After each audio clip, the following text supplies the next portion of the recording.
Olá para você que me acompanha aqui no canal, seja muito bem-vindo, muito bem-vinda a mais um conteúdo e um conteúdo especial, um conteúdo de uma série especial de vídeos onde a gente está repercutindo uma das famigeradas listas de melhores filmes da história. No caso, não é de toda a história. O jornal The New York Times, um dos periódicos mais importantes do planeta, ou pelo menos um dos mais reconhecidos aí internacionalmente, acabou liberando aí no primeiro semestre uma lista com os 100 maiores filmes do século XXI até o momento, uma vez que a gente está completando aí um quarto de século, e listou lá do centésimo ao primeiro colocado, de acordo com a visão de uma série de pessoas, de uma lista de pessoas, profissionais, críticos, enfim, pessoas ligadas ao cinema, que montaram essa lista. E aí, aqui no canal Meu Tio Cinéfilo, resolvi, pegar os 20 primeiros dessa lista e fazer um vídeo para cada um deles, com a ajuda aqui de colegas, convidados muito especiais, para que a gente possa repercutir um pouquinho, refletir um pouquinho, relembrar muitos desses filmes, né? Do porquê que eles estão aí nessa lista ou não, se está merecido, se não está merecido, enfim, aquela resenha que você já conhece já muito bem sobre cinema. Para quem não me conhece e está me conhecendo a partir desse vídeo, seja muito bem-vindo. Meu nome é Felipe Aureliuc, eu sou crítico de cinema, também realizador cinematográfico, e esse canal existe desde 2017, ele foi criado justamente para fazer uma cobertura das temporadas de prêmios, e mais especificamente das cerimônias de entrega do Oscar. A gente já faz isso, portanto, há 8 anos, né? Está indo para o 9º ano já, né, dessa jornada, e você vai ser muito bem-vindo por aqui, então já deixe o seu joinha nesse vídeo, se inscreva no canal e ative as notificações do sininho para não perder nenhuma novidade. Quando não tem cobertura das temporadas mais recentes, a gente recupera temporadas do passado, então entre aí nos nossos arquivos que você vai poder relembrar, sei lá, temporadas da década de 20, 30, 40, enfim, tem muita coisa já disponível e muita coisa que a gente está cobrindo aí ao longo do tempo. E para você que já me conhece, muito obrigado mais uma vez pelo prestígio, pela participação nessa última esteira de vídeos aí, que é essa série aqui do New York Times. E se você puder, tiver essa disponibilidade, eu vou ficar muito feliz de contar contigo como membro desse canal. Com isso, você me ajuda a continuar produzindo com qualidade e regularidade. Tá certo? Então, muito obrigado mesmo. E já deixa o seu comentário aqui sobre o que você está achando sobre essa série, né, sobre esses filmes todos, que vai ser sempre uma participação muito bem-vinda. Gente, vamos lá. Qual é o filme de hoje, né? A gente, na verdade, já começou, você que está pegando o bonde andando e quiser recuperar alguma discussão específica, volte aí nos arquivos do canal. A gente começou do 20º colocado, foi subindo, foi subindo, foi subindo. E hoje a gente vai conversar, vou até colocar aqui na tela para ficar mais fácil, sobre o 9º colocado da lista dessa série especial, que no caso vai ser a animação A Viagem de Chihiro.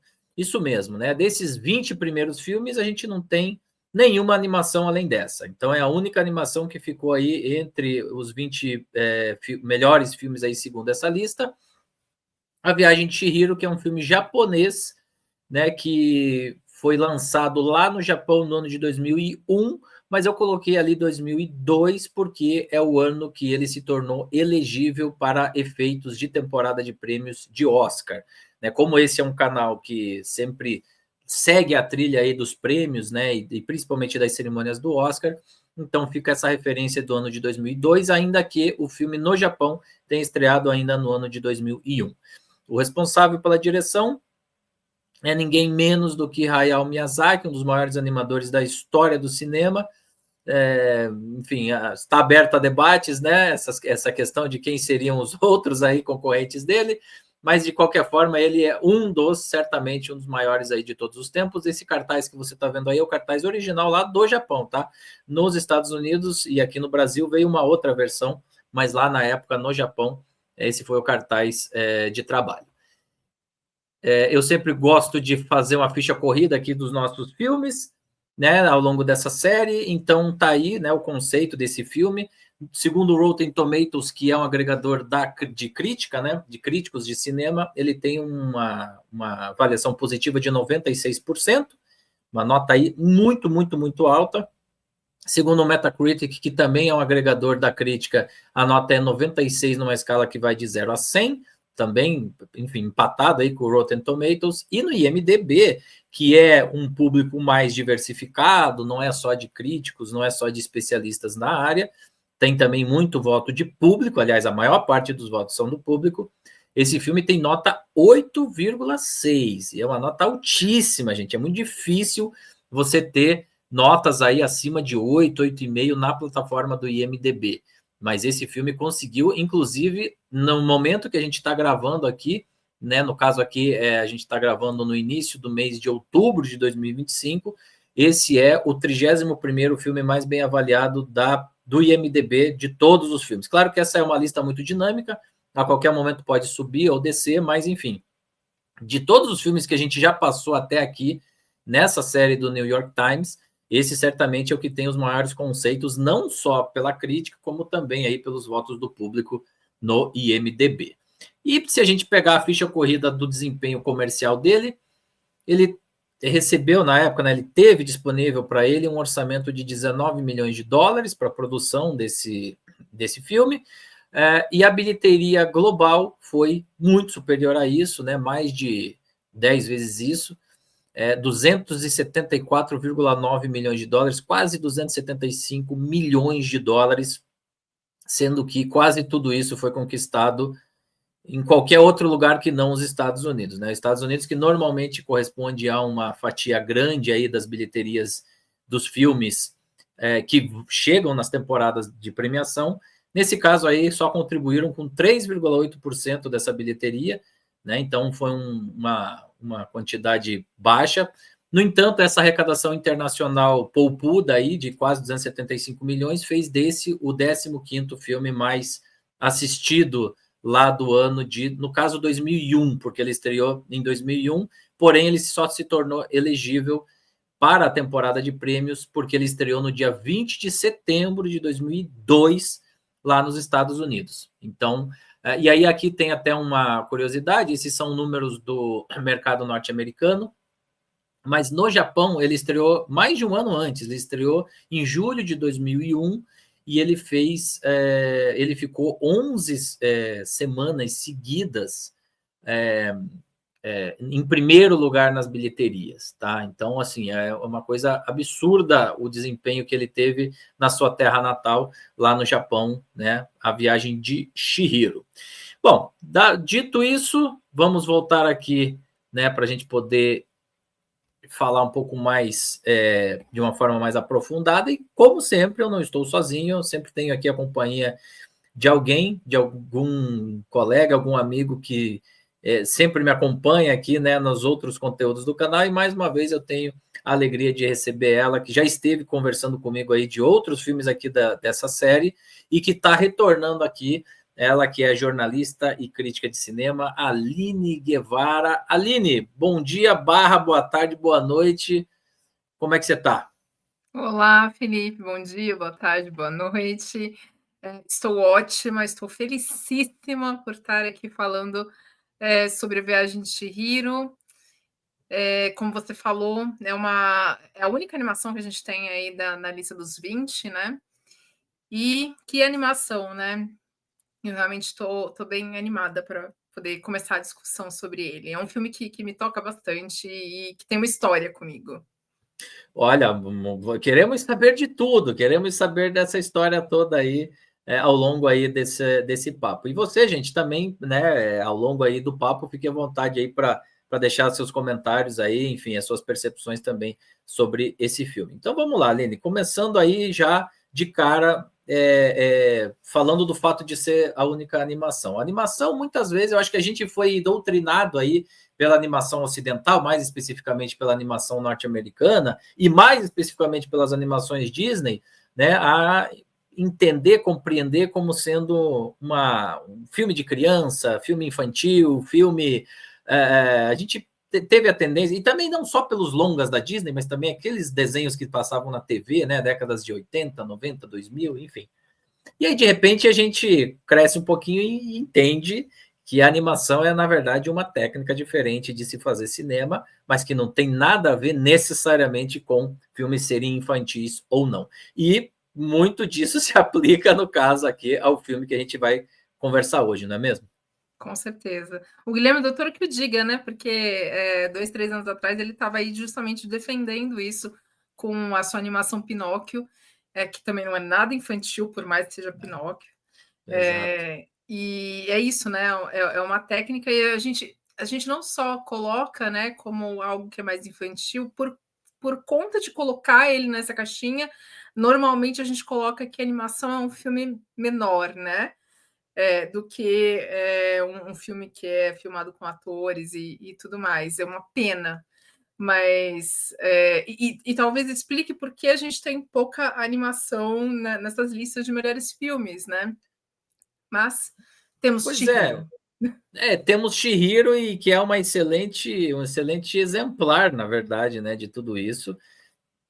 A animação eu posso ter uma certa propriedade para falar, porque eu ajudei a produzir um documentário sobre a história da animação brasileira e a gente entende muito, né, esse lugar do animador de às vezes ser visto por outros colegas, às vezes mesmo cineastas, como não, pessoal da animação, esse pessoal diferente, esse pessoal é esquisito e tal. Quando, na verdade, para você desenvolver uma animação, você tem os mesmos desafios de construção da história, da narrativa, ou seja, o roteiro ele precisa existir, e você tem desafios até maiores em alguns casos, pelo trabalho imenso que é você fazer quadro a quadro, 2 horas aí de animação. No caso aqui de A Viagem de Chihiro, é um filme que tem um pouquinho até mais de 2 horas, 2 horas e 4, 2 horas e 5 ali, ou seja, não é uma coisa simples. Então, gente, por favor, comece, se você tem algum tipo aí de restrição, preconceito, enfim, repense suas ideias a respeito da animação, porque é realmente muito complexo se fazer animação e ainda mais difícil fazer animações boas. Mas, Aline, me conte um pouco da sua relação com esse filme. Você viu lá atrás, como é que foi? Vamos primeiro para as impressões mais iniciais, para depois a gente mergulhar um pouco mais na história. Então, A Viagem de Chihiro, como você falou, foi lançado no Japão em 2001. Eu não sei quando que chegou aqui no Brasil, né? Se foi pós-Oscar ou se foi ali na temporada de premiações. Eu não assisti ele no cinema, mas na época eu era aquela rata de locadora. Então, quando as Sim. coisas chegavam na locadora, eu já ficava de olho. E quando chegou lá, né, eu já ficava assim, né, Oscar já brilhava. O DVD começa a brilhar assim à distância. E aí eu, né, falei, nossa, que coisa, essa animação vencedora do Oscar, vou assistir, né? E assisti em casa, como você falou, nós somos doutrinados pela Disney, especificamente, a acreditar que a animação é uma única coisa, né? Uma coisa ali bem dentro da fórmula daquilo que eles produzem no estúdio. E quando eu assisti Chihiro, né, com essa cabeça, parece que algo abriu, assim, sabe? Foi aquele meme que a tua cabeça vai explodindo. A minha sensação Sim. assistindo Chihiro foi isso, assim, meu mundo está se abrindo. Eu não sabia que era possível fazer uma animação desse jeito. É, eu fiquei muito impressionada. Eu acho que eu não entendi completamente o filme na época. Eu era bem mais Provavelmente não. jovem. Não, mas ele me impactou nesse tanto, assim, de falar: caraca, isso é diferente de tudo que eu assisti antes de animação. E abriu as portas para mim para algo, né? Duas palavrinhas que eu desconhecia, que era Estúdio Ghibli. Até Maravilhoso, então, é. até então eu não sabia o que era os trabalhos do Estúdio Ghibli, né? Que é esse estúdio aí do Hayao Miyazaki. E ele já tinha, né? A Viagem de Chihiro é de 2001. Você já tem, o de Estúdio Ghibli já tem obras-primas anteriores a isso, né? Meu Amigo Totoro é de 88. Túmulo dos Vagalumes, acho que também é o mesmo ano. Serviço de Entregas daqui, que é 89. Princesa Mononoke, acho que 97. Então, assim, você já tinha, né, todos esses filmes, mas é o que a gente vive falando, sobre o que o Oscar faz com a visibilidade, né? Exato. Claro, eu era jovem, mas mesmo assim, ter descoberto essa animação que ganhou o Oscar me fez olhar para tudo mais que tinha parecido, né, de certa forma, com aquilo, né, do mesmo diretor, do mesmo estúdio, e fez eu me apaixonar completamente assim por esse universo dos filmes do Estúdio Ghibli. Sou realmente bastante apaixonada pelas obras. Recentemente a gente teve a oportunidade de rever esses filmes no cinema, né? Porque teve um festival que trouxe as obras do estúdio de volta para o cinema, e foi uma experiência incrível. Eu pude rever A Viagem de Chihiro 22 anos depois. Eu Sim. nunca mais tinha visto o filme. Eu vi naquele momento e nunca mais revi. E Olha, mergulhei em todos os vários outros filmes do Estúdio Ghibli e eu nunca voltei para Chihiro.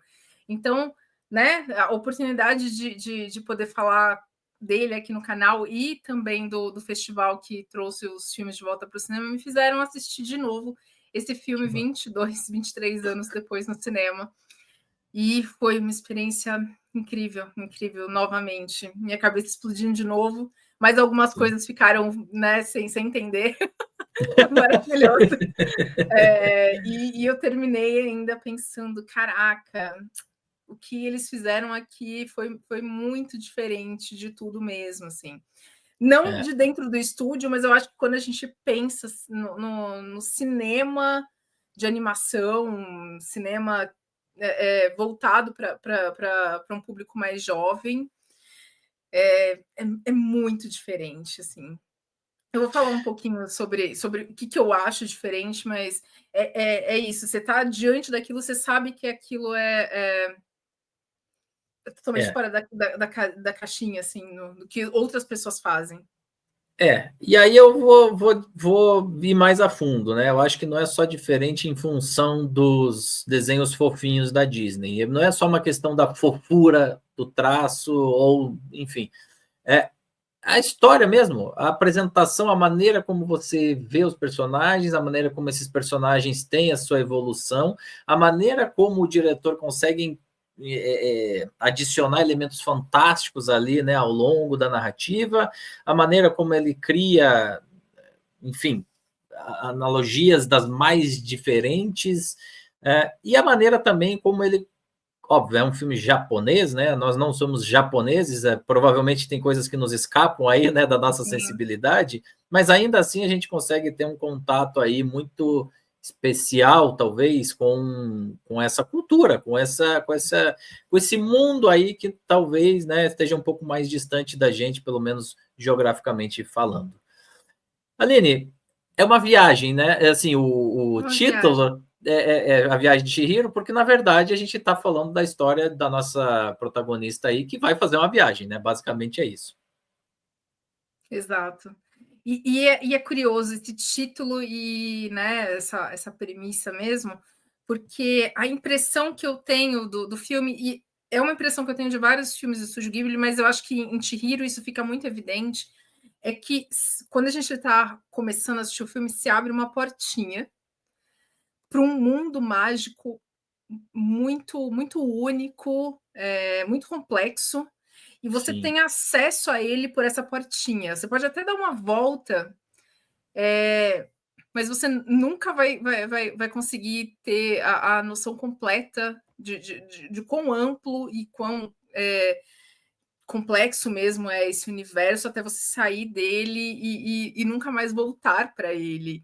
Assim, é uma jornada que ela tem começo, meio e fim, ela se encerra, você não tem a completude daquele universo, ainda que você tenha a jornada do personagem, e essa sensação de você não ver tudo, não descobrir tudo, aquilo não vir para você, tudo mastigado para você entender tudo aquilo, é muito interessante, porque você fica com essa sensação de que você quer mais daquilo, e o diretor, na sua sabedoria, ele entende que não é para você ter mais daquilo. É como se o mistério da história te acompanhasse depois de você terminar o filme. Então, é isso, né? A gente está falando de uma animação, a gente está falando muitas vezes de algo que é voltado para um público infantil. De certa forma, até porque a protagonista é uma garotinha, né, de, sei lá, 12 anos, mas ao mesmo tempo, o filme não subestima nem a inteligência da criança, muito menos do adulto que vai assistir, né? E é isso, é uma jornada maravilhosa de encantamento, de terror também, porque Também. é bem assustador, muitos momentos assim, o que a Chihiro passa. E os personagens são muito complexos, a vilã não é totalmente vilã, né, em todo Exato, momento. A exato. protagonista é chatíssima no começo, né? Mas ao mesmo tempo a gente se apega a ela e torce por ela e sofre por ela, porque ela está numa situação realmente muito delicada para uma criança. E, cara, é um misto de emoções e sensações nesse filme.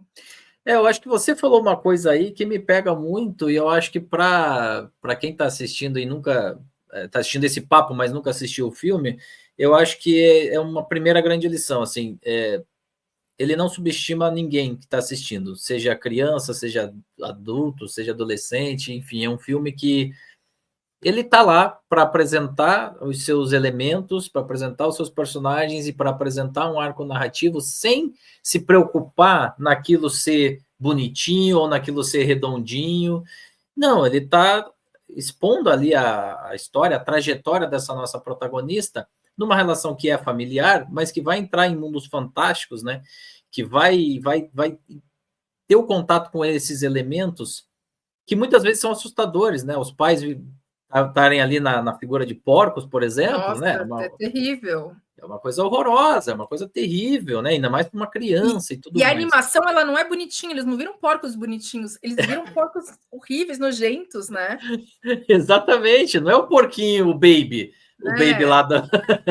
São porcos realmente que chocam ali o O espectador. susto dela é real, é o nosso também, né?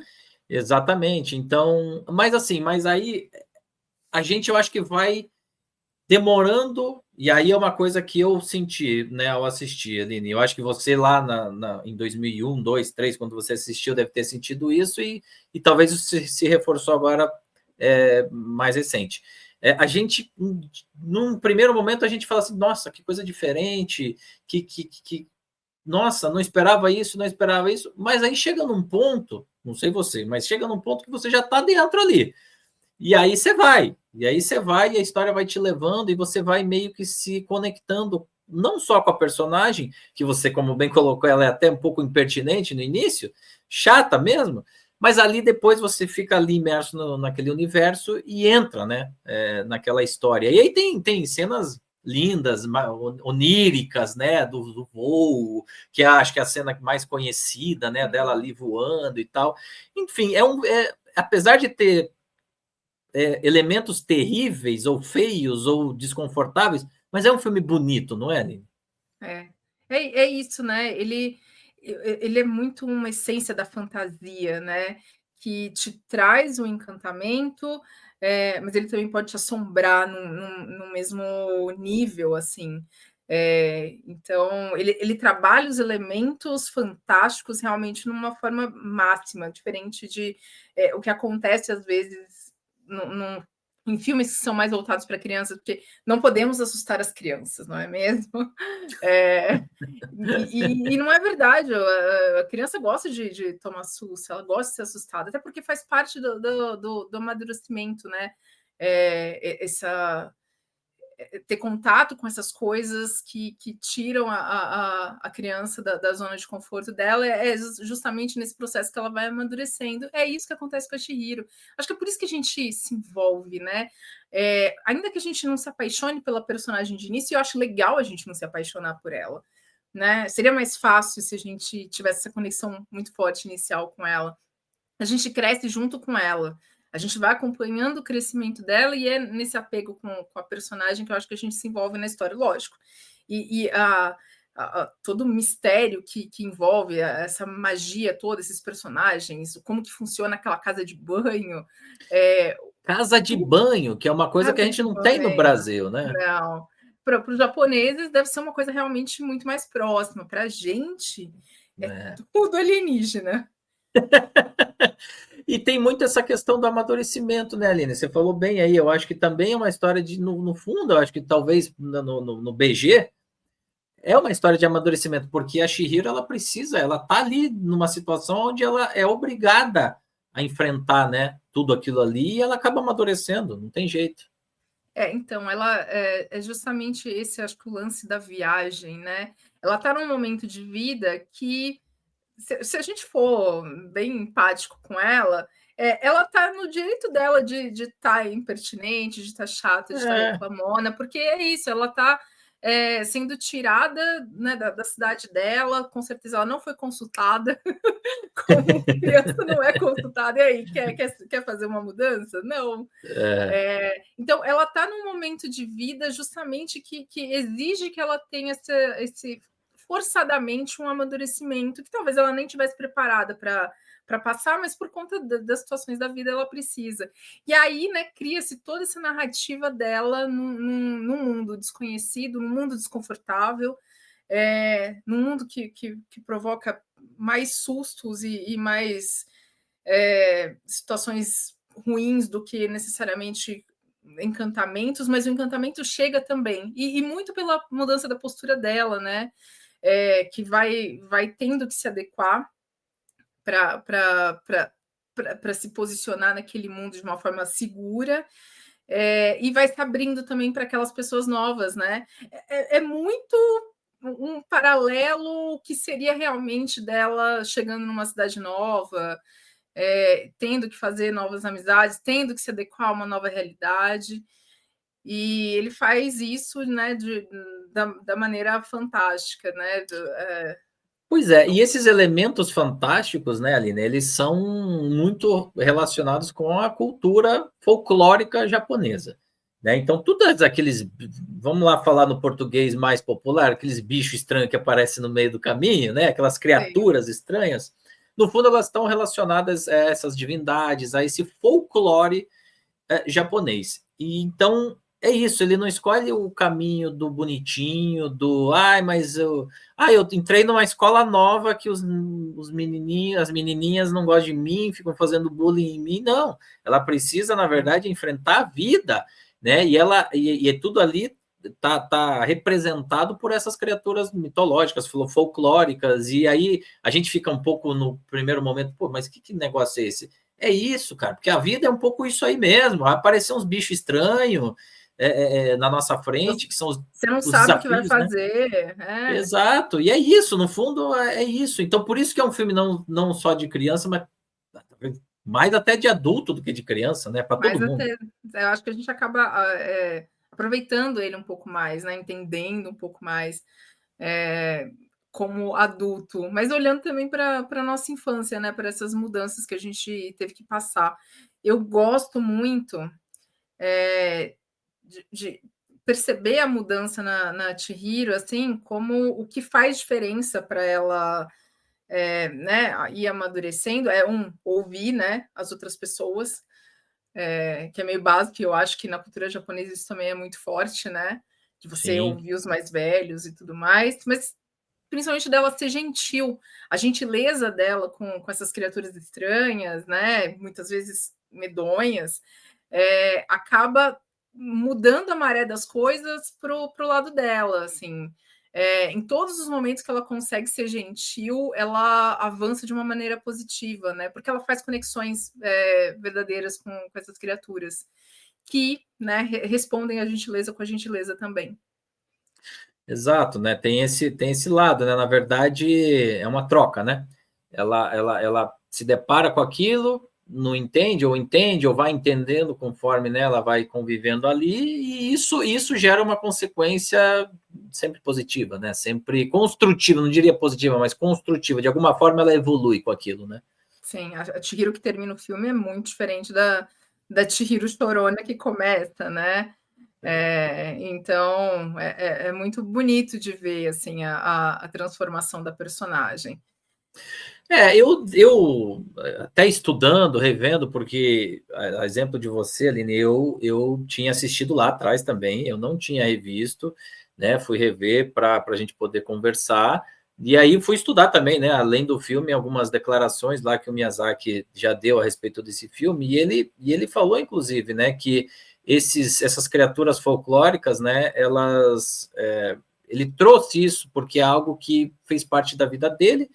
Os avós dele, né, os pais e avós dele realmente acreditavam que essas criaturas existiam e coexistiam ali, né, com nós enquanto sociedade, e cada uma representava, né, alguma força, algum ensinamento e inclusive elementos naturais, né, os rios, os insetos, as árvores e enfim. E aí ele traz isso, e aí vamos falando um pouquinho do Miyazaki, né? Esse é um cara que realmente é impressionante, né? O quanto ele consegue trazer o folclórico também no contemporâneo. Então você consegue ter filmes muito interessantes, muito legais de se assistir, muito provocativos, né? Trazendo elementos, sei lá, de milenares, né? Então isso também é uma força desse filme, né?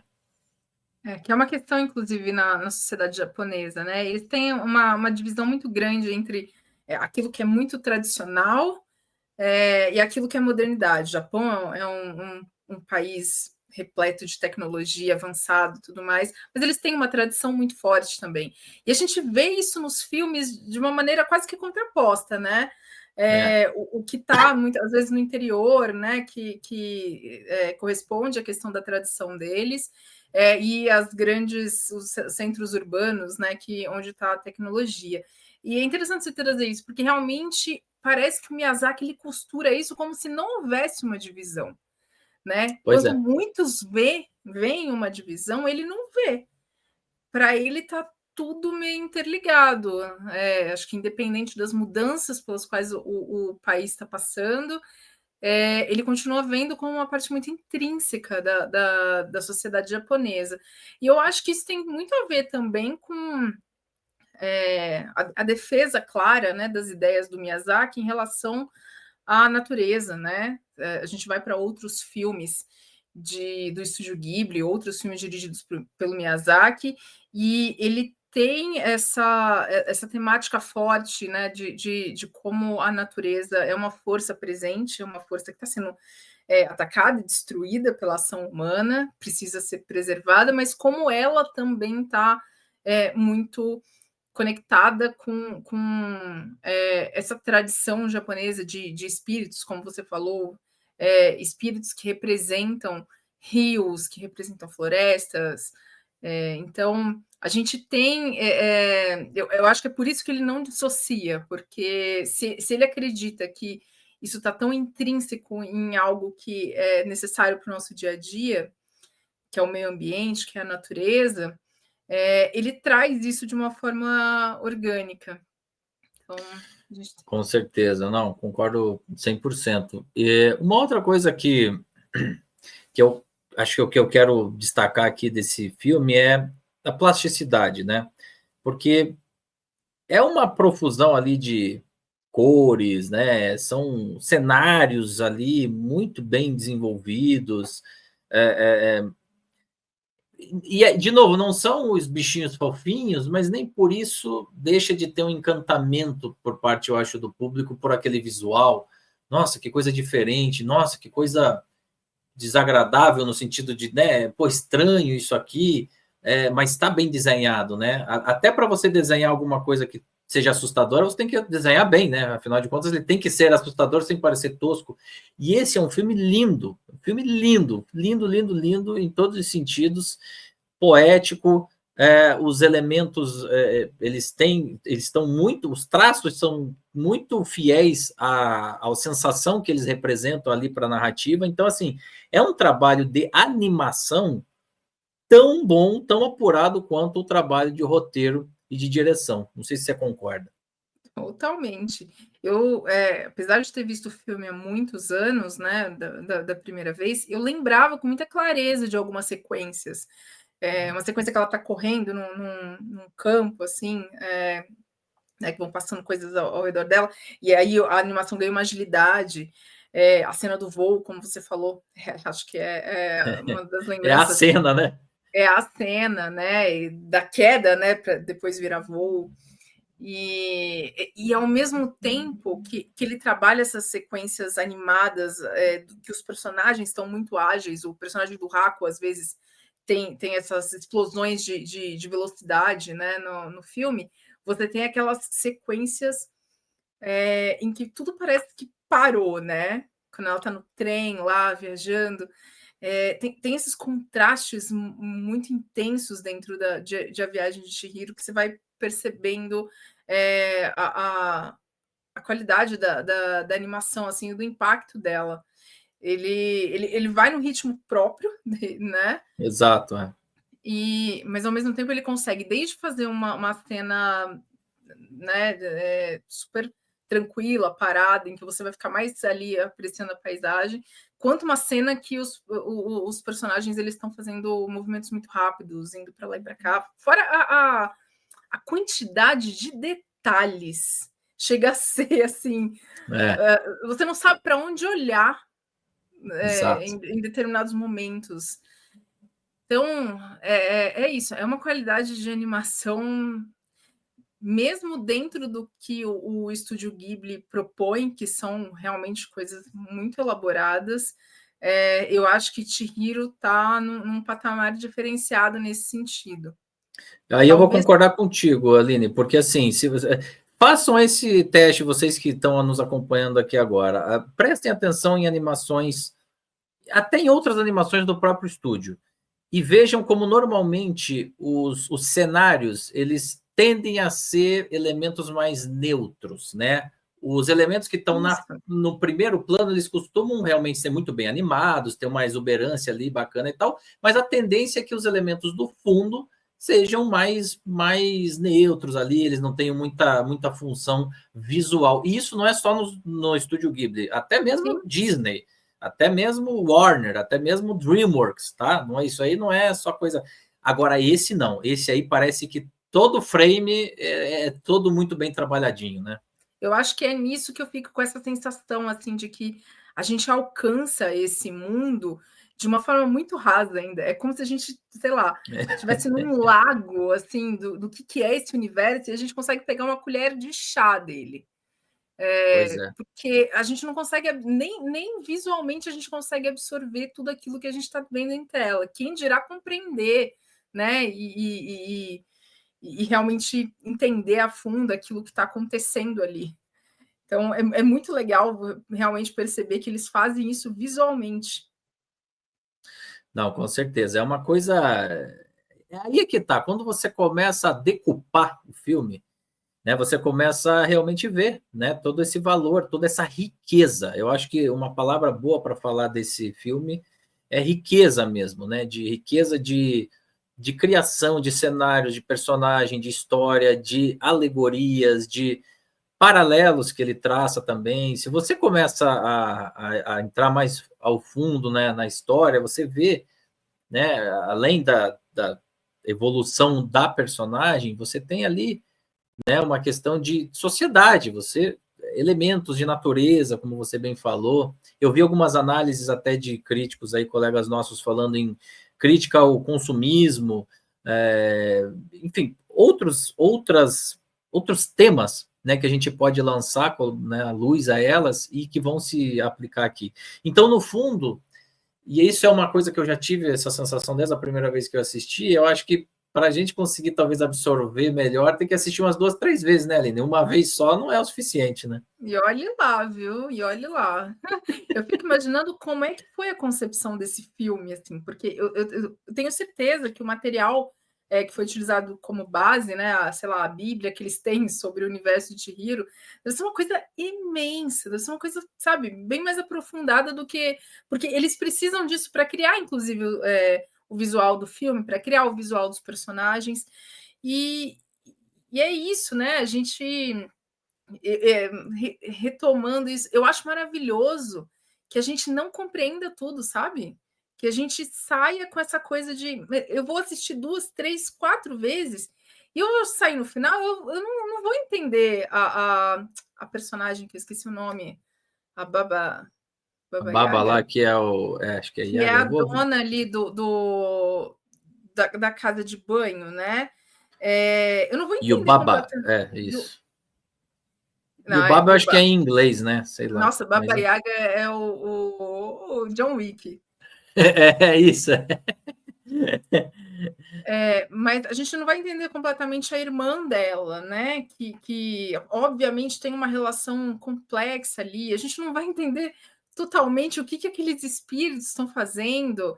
E eu acho maravilhoso isso, assim, você entender que existem coisas que estão muito além da tua compreensão.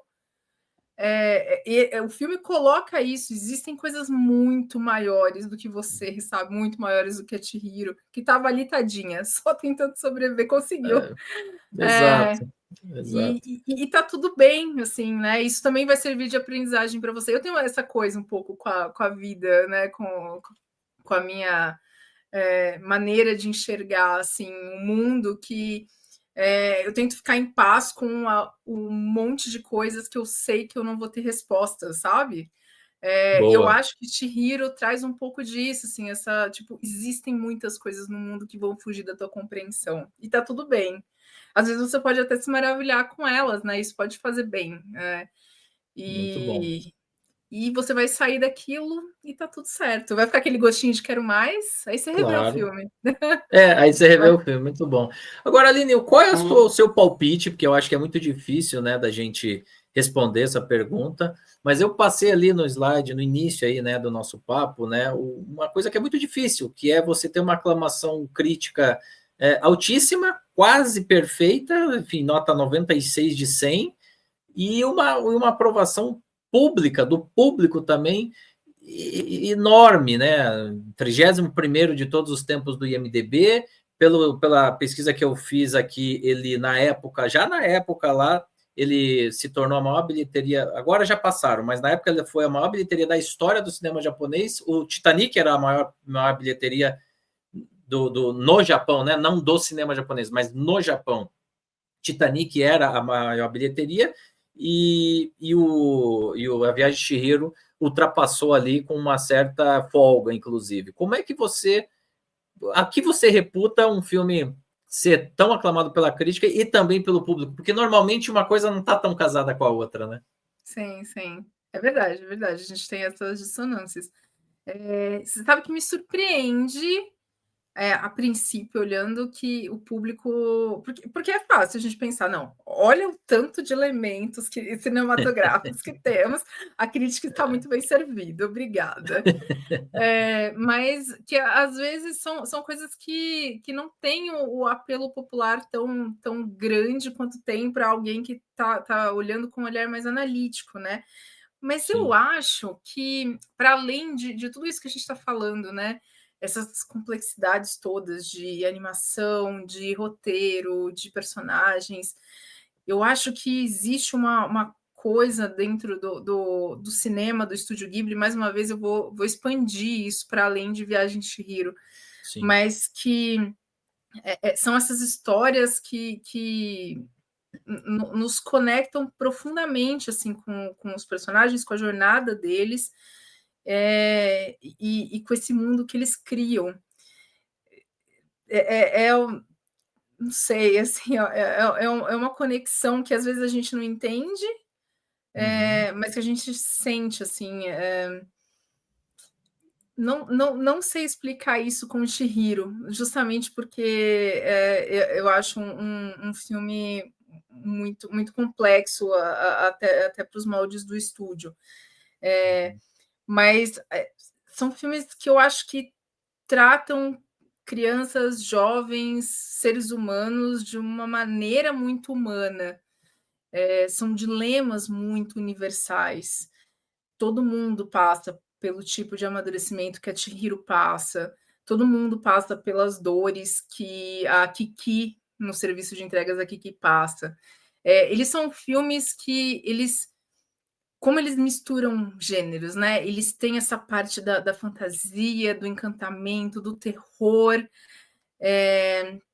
E também do drama, assim, de um drama às vezes singelo, mas que é muito verdadeiro, assim.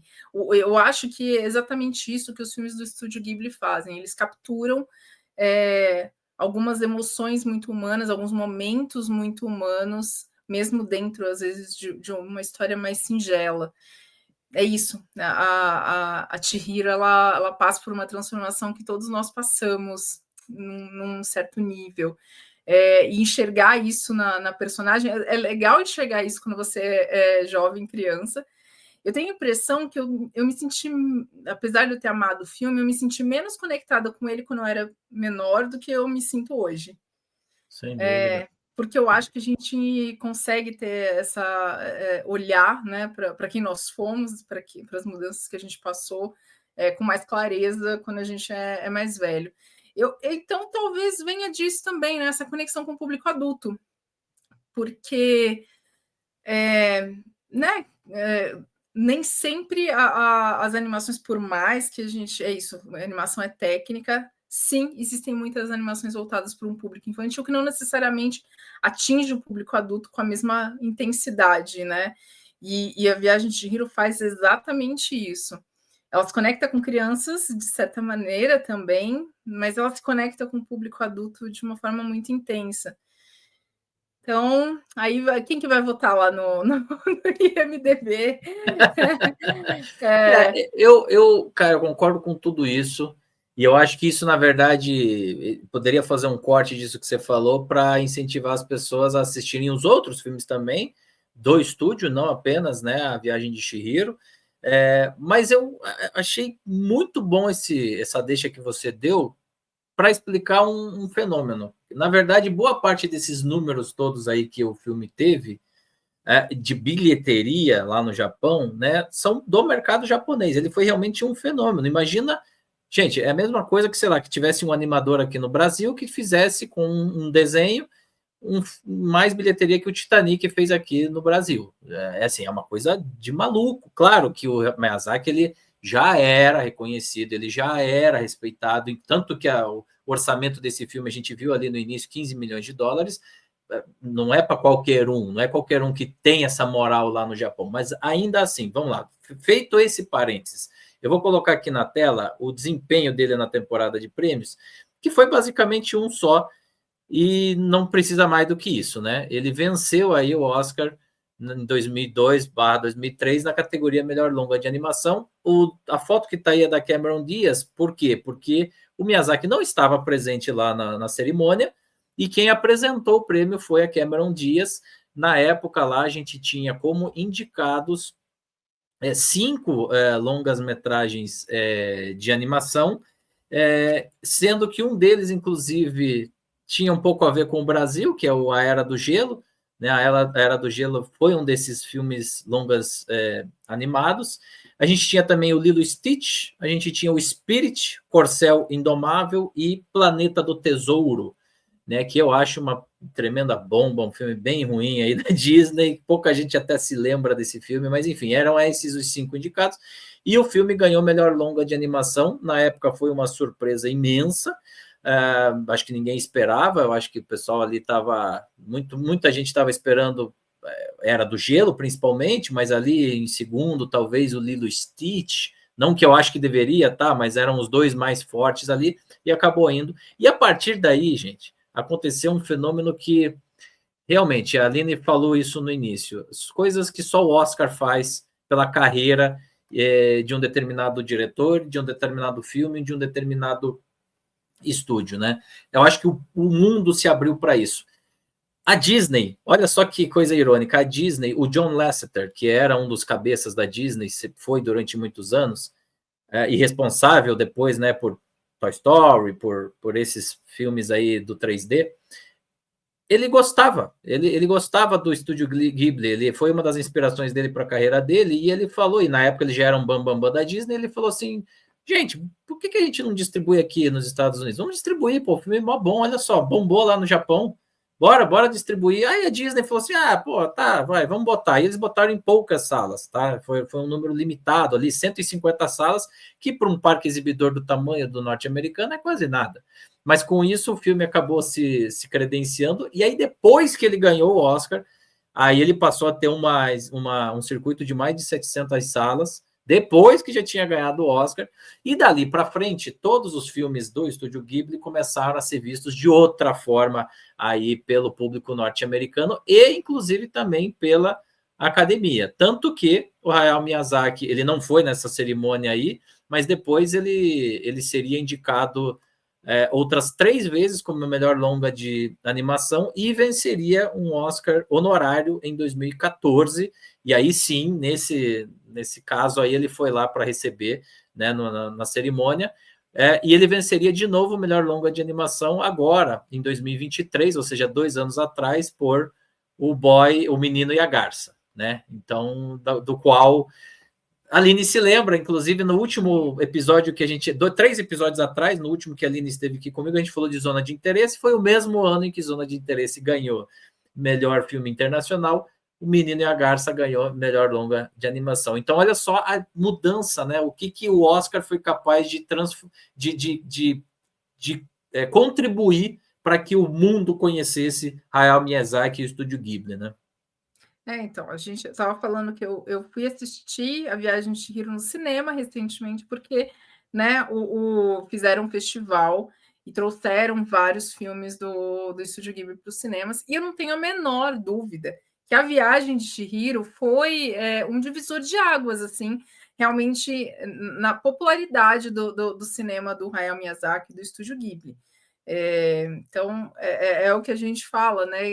Quando você deu aí todas as letras, como o mundo começou a olhar diferente, a academia começou a olhar para aquilo que ele produzia. Não é como se ele não tivesse produzido coisas incríveis antes, mas até isso foi revisitado, né?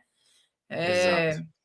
Serviço de entregas da Kiki, como eu falei, que é um dos meus favoritos também, muito mais simples do que A Viagem de Chihiro. Princesa Mononoke, que tem uma história fortíssima também. Túmulo dos Vagalumes, que até hoje eu não tive coragem de assistir, porque todo mundo fala que assim, é o filme mais triste da história dos filmes tristes. Um dia talvez eu veja, quem sabe, aproveitando ele voltar para o cinema. É Meu Amigo Totoro, que é a cara do estúdio, que é um filme belíssimo também. Então, olha, né, a gente está indo para o encerramento do vídeo. Fica a minha recomendação para que, se você não conhece muito bem, ou se você conhece só a Viagem de Chihiro, aí dos trabalhos do Estúdio Ghibli, cara, assista mais filmes deles, porque vale muito a pena. Acho que eu brinquei com você que Pônio é um filme que eu gosto também. Eu gosto de todos, né? É até difícil elencar. Mas eu gosto de um meme que mostra a pessoa recebendo um soro, assim, que fala que ela está se sentindo melhor. Eu né, tenho esse meme assim com Pônio, mas isso valeria, acho que, para todos os estúdios dos filmes do Estúdio Ghibli, né? Tipo, você tem, ao invés do soro, você tem o filme ali, né, entrando na sua vez. Nossa, agora eu estou me sentindo melhor. É muito, para mim, isso assim que funciona com o estúdio. Então, e são todas histórias originais, né? Cada história é um mundo, cada história é um personagem. Com certeza. Então, olha, super trabalho. A Viagem de Chihiro, eu acho que está muito bem colocada aqui na posição da lista do New York Times para celebrar esse cinema, mas eu acho que até, né, a gente poderia ter mais. Aqui também eu dentro do recorte do século XXI. Bom, mas nona colocação, né, Aline? Não é pouca coisa, cara. Nono lugar em todos os filmes, e você ter uma animação, e é uma animação japonesa, e assim, eu li ali os indicados que estavam concorrendo com ele, eu acho que não tem como alguém achar que deveria. Assim, o segundo melhor é assim, sei lá, é você escalar o Everest. Não tem como, assim, você. Eu acho que você falou que foi surpreendente, né, a vitória de Chihiro. Mas eu acho que vem muito desse lugar de que não era esperado que uma animação que não fosse falada em língua inglesa vencesse, né? E por muito tempo, Chihiro foi a única animação estrangeira, né, não falada em língua não inglesa que venceu, até Menina e a Garça, né? São as duas únicas animações. Sim, exatamente. Hayao Miyazaki, Estúdio Ghibli. Só para terminar a ficha corrida aqui do Miyazaki, então a gente já citou aqui, né, o Oscar honorário dele em 2014, né, e onde ele foi, inclusive, descrito pela Academia como um mestre do do storyteller, né, na animação, e que inspirou vários animadores ao longo do planeta, mas então foram 2 Oscars de melhor longa de animação, esse por A Viagem de Chihiro em 2002 e depois 2023 O Menino e a Garça, e as outras 2 indicações vieram em 2005 pelo filme O Castelo Animado e depois em 2013 pelo filme deixa eu só, Vidas ao Vento. Então são esses os filmes aí indicados, além das vitórias que o Hayao Miyazaki teve aí na categoria. Então, enfim, Aline, para a gente fechar, você já falou, né, que assim, tá bem colocado, que é uma coisa, é uma referência mais do que justa, né, pro filme. Para quem eventualmente aí não assistiu e está pensando em assistir depois de assistir isso aqui, o que você diria assim como não vou dizer conselho, né? As pessoas têm que assistir o filme de coração aberto, assim, mas se você pudesse falar alguma coisa que não entregasse nada, que não estragasse a experiência do filme, mas só para que a pessoa não vá lá achando que vai assistir uma Bela e a Fera ou um Rei Leão, qual é o recado? Que são ótimas animações, Bela e a Fera e o Rei Leão. Então, eu estou dando exemplos de boas animações. Exato. Eu acho que é isso. Vá esperando que você vai encontrar algo muito diferente do que você conhece, e que vai ser algo que vai te transformar, possivelmente para sempre. Assim, vai ser uma pessoa antes de assistir A Viagem de Chihiro e uma depois. Então, é isso, vá de coração aberto, porque é uma experiência transformadora. Com certeza. Deixa eu só fazer uma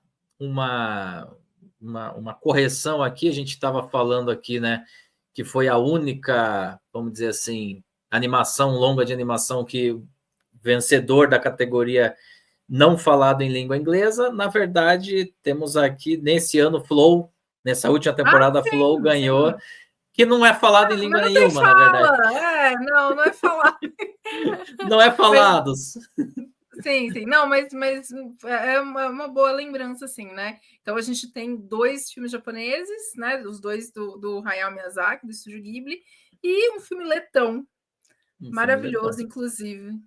Exato. E aí tem o filme do Guilherme Del Toro, né? Que é o Pinóquio, que é um pouco, não é um desenho, é uma animação, mas não é um desenho, né? Daqueles que a gente pensa. E aí, óbvio, depois a gente teve outros filmes aí que tem temáticas talvez mais relacionadas a grupos sociais aí, o Encanto, por exemplo, né, que puxa um pouco ali para a questão mais latina e tal, mas são produções bem clássicas daqueles grandes estúdios norte-americanos, né? Fora os classicões aí, né? O Shrek, que foi o primeiro vencedor depois que a categoria passou a existir, enfim, Toy Story e tantos outros aí que são realmente clássicos. Mas que bom que a academia e lá no início do século reconheceu. Eu fico muito feliz com esse reconhecimento. Eu acho que veio em boa hora e causou um bem danado aí para os cinéfilos e para o cinema como um todo. Eu acho que foi muito bom isso ter acontecido lá atrás, né, Aline? Uhum. Só que eu ia te perguntar uma coisa, assim, Pergunte. se você tivesse nublado ainda, né, sobre quais são os 100 filmes, os 10 filmes melhores do New York Times, e falava que tem uma animação e uma única animação nessa lista, você ia citar que era a Viagem de Chihiro? Se fosse para eu eleger ou se tipo Não, assim, colocaram aí? descobrir qual que foi. Não, não ia. Eu não ia dizer que eles Não, iam incluir, não. Acho que não. Acho que não. Não. para Tá aí você uma foi boa pergunta. surpreendente, então, ver ela Foi. tão bem Não, colocada. assim, Aline, não me surpreende que esse filme esteja na lista dos 100, vai, porque foi realmente fora da curva, por tudo isso que a gente está falando, né? Foi o filme que abriu as portas, foi o filme, enfim. Mas não sei, eu não eu fico feliz até que o pessoal tenha lembrado, né, dessa animação especificamente, né? Eu sempre tendo a achar que animações sei lá, mais tecnológicas teriam mais espaço. Mas também vamos ser sinceros, né, Aline? Puta, o que tem sido feito aí, muito mais ou menos nos últimos 10, 15, 20 anos pela Pixar, não tá escrito, né? Porra! Não tá mesmo. Tanto que a gente está se voltando justamente para essas animações que fogem, né, desse esquema. Nos últimos anos aí a gente tem, né, Flow, temos o Menino e a Garça voltando para o estúdio Ghibli, Disney e Pixar estão se afastando, né, das premiações, não conseguiram voltar para os eixos, e você tem gente levando animação a sério até hoje, como... Eu diria que o último filme bom que eu gostei muito da Pixar aí, que ganhou a longa de animação, foi o Soul, lá em Eu ia falar 2020. isso, o Soul, sem dúvida. O Esse foi Soul um é grande filme. excelente. Exatamente. Agora, o Encanto, que foi o último, que foi depois do Soul, já não é tão legal, eu acho, assim, na minha opinião. Não é que é ruim, mas não é tão bom quanto o Soul. Tá entre nós, Sim. né? Eu gosto, mas sim, é isso. A animação pode ser um grande filme, não precisa ser só um filme mais ou menos para agradar, fazer boa bilheteria e depois chegar no Oscar e ganhar o Oscar porque tem um grande estúdio por trás, né? E eu acho que é isso que a gente está vendo nos últimos anos, né? Eles estão tomando na cabeça aí por não ousar mais. E o irônico, né, Aline, pela história que eu contei, é que, de certa forma, a Disney ajudou um pouquinho lá o Miyazaki, porque Sim. o John Lasseter falou assim, vamos lançar, gente, é uma puta boa animação, vai. E aí, vai, lança aí, não vai dar nada. E virou o que virou, né? É Então... isso, que bom que tiveram essa né, sensibilidade para além dos seus próprios ganhos. Também não acho que eles esperavam que ia fazer Não, com esse certeza sucesso não. todo. Mas que bom Mas que deu certo. E que foi eu, justo a qualidade, né? Tá à altura da qualidade do filme. exato. Mas só retomando assim, quando eu pensei que uma animação estaria mais bem colocada nessa lista, eu pensei sim em Chihiro. Que legal, que bom. Achei que era animação mesmo, ainda que a gente tenha muitos filmes animados que merecessem também um destaque. A Viagem de Chihiro foi muito divisor de águas, eu acho. Sem dúvidas. Aline, chegando ao finalzinho aqui do nosso papo, quero aproveitar aí para te agradecer por essa sessão, né? A gente já está indo para essa é a quarta, né, que a gente faz com você. Obrigado aí pela presença, pela disponibilidade, e aproveita para passar aí um recado aí, então, para o pessoal aí que está acompanhando esse papo aí desde o início, né? Sobre o teu trabalho aí como jornalista, né? Como crítica de cinema, onde é que o pessoal pode te encontrar e ver aí mais ou menos, stalkear o que você está assistindo, gostando e não gostando. Bom, pode me seguir nas minhas redes sociais. Basicamente, eu uso muito mais o Instagram, né? Para colocar minhas impressões de filmes e, né, textos, críticas. Mas, se você quer saber realmente o que eu estou assistindo, dá para seguir meu Letterboxd. E lá eu realmente mantenho ali o diário certinho, dando notas, então, colocando críticas eventualmente. Então, dá para ver o que eu estou acompanhando lá. Só me procurar Aline Guevara no Letterboxd, Guevara Aline no Instagram. Todas as minhas redes é basicamente essa variação, meu nome, meu sobrenome. Então, né, estou sempre falando sobre cinema, basicamente. Bacana, Aline. Obrigado mais uma vez. E para você que está nos acompanhando, também deixe a sua opinião aí sobre a viagem de Chihiro, né? Sobre essa lista do New York Times e sobre esse nosso papo. Se você concorda comigo, concorda com a Aline ou discorda também, fica à vontade aí para participar aqui também. Deixe o seu comentário, deixe o seu joinha. Se não gostou, também deixe o joinha para baixo. Não tem problema, aqui está aberto aí aos comentários de vocês. E é o seguinte, o próximo episódio, nós estamos chegando nas principais posições, né, gente? Então, hoje já foi o nono colocado aí da lista, e o próximo episódio vai ser do 8º colocado da lista, que vai ser esse filme aqui, olha só. Corra, do Jordan Peele, filme norte-americano, não tão distante aí no tempo de hoje, né? Que, inclusive, concorreu ao Oscar de melhor filme, falaremos sobre isso no próximo episódio. Então, para você, principalmente você que gosta aí desses filmes de terror, de gênero, Não perca, próximo episódio eu vou estar aqui para conversar sobre o 8º colocado da lista, que é Corra. E que eu sei que a Aline gosta, eu sei que não é o tema aqui, mas eu sei que é um dos que a Aline gosta aí também dessa lista aí, né? Eu amo Jordan Peele, simplesmente gosto de tudo que esse cara produziu. Ainda bem que ele só fez 3 filmes, então a gente consegue acompanhar a filmografia inteira, né? Assim, nossa, adoro a filmografia do cara, ele fez 3 filmes, né? Maravilhoso. Você sabe que cara, isso é engraçado, isso vai ser a polêmica do próximo episódio. Eu nunca engoli tanto assim o Corra, assim, eu entendo assim, mas não me pegou, não sei, na época que eu assisti não me pegou, depois revendo melhorou no meu conceito, mas até hoje eu não tenho não morro de amores não, nem por Corra, nem por os outros filmes dele eu gosto mais, mas o Corra... Você sabe que eu tenho isso também, apesar de eu gostar muito do Corra, eu acho que eu gosto mais dos outros 2, inclusive eu acho que eu gosto mais ainda do terceiro, que é o Não, também. Não Olhe. Não Olhe, que eu Então, acho que é o melhor nossa, dele até agora. Nossa, filmaço. Mas Você vai enfim, conversar com o Doni? O próximo vai ser. Peraí, o próximo vai ser você. É Doni, exatamente. Vai ser Doni Correia. Então tem que questionar o Doni aí também, o que ele acha dos outros filmes, da filmografia toda do Jordan Peele. Vou jogar ele na parede, pode deixar. Fica essa missão para mim. Isso, vou acompanhar depois o debate. Fechou. E você também acompanhe, não deixe de assistir então esse próximo episódio. E em relação a essa série como um todo, muito obrigado por você me acompanhar. Se você já é um inscrito, se torne um membro também aqui do canal para me ajudar e ajudar a gente a produzir conteúdo como esse e diferente desse cada vez mais.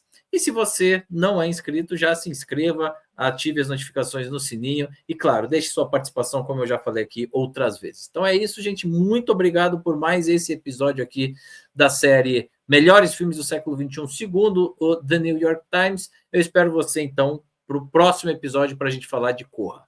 Forte abraço, uma boa semana para vocês aí e até a próxima. Tchau.